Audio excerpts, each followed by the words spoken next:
Hey there, science explorers! Ever wondered what popcorn, whales, and freshly baked bread have in common? You're about to find out. Today we're diving into the exciting world of gas laws, with a few surprises along the way. Let's start with something delicious. Popcorn.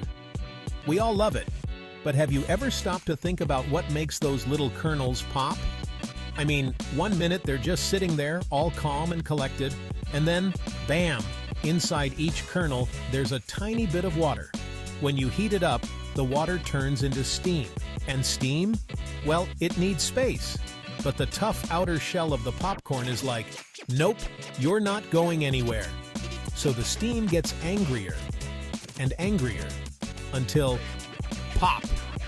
The shell bursts, and out comes that fluffy, delicious goodness. It's basically a mini pressure cooker, doing its thing right there on your stove. And that's our first introduction to the wonderful world of gas laws. You see, gases like to play by some simple rules. If you heat them up, they move faster and push harder. It's all about pressure, volume, and temperature. Now let's leave the kitchen and dive deep. And I mean really deep, like where no sunlight can reach. Say hello to our next star, the magnificent sperm whale.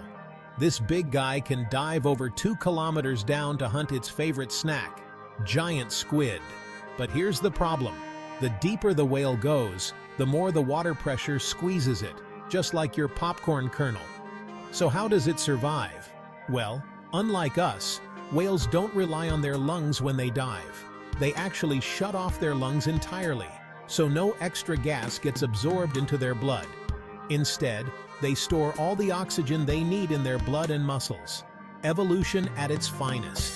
Down there, the whale is in its element, hunting giant squid in the dark, using sonar, and avoiding the bends. That's a condition divers can get when gas bubbles expand too quickly in their blood. Not fun. But whales? They've got it all figured out. From the deep sea back to the kitchen. Ever baked bread? Oh, the smell of fresh bread. It's like a hug for your nose. Making bread might seem simple, but it's actually a fantastic example of gas laws in action.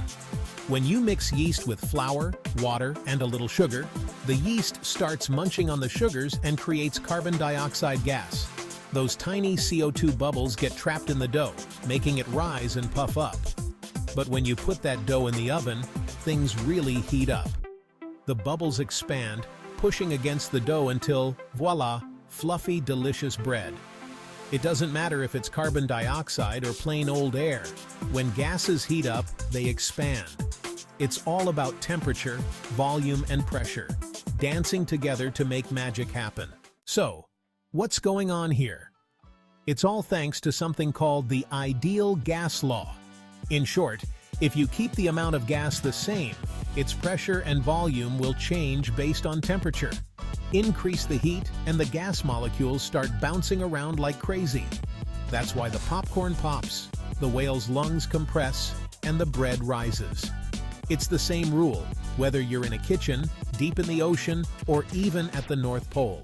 Who knew that the same principles could explain so many different things? It just goes to show, science isn't just for labs and textbooks. It's all around us, in the food we eat, the animals we admire, and even the air we breathe. So the next time you're munching on popcorn, remember, there's a little bit of science magic inside every kernel. Thanks for watching. If you enjoyed this journey from popcorn to the deep sea, don't forget to like, subscribe, and hit that bell icon. Until next time, keep exploring and keep popping.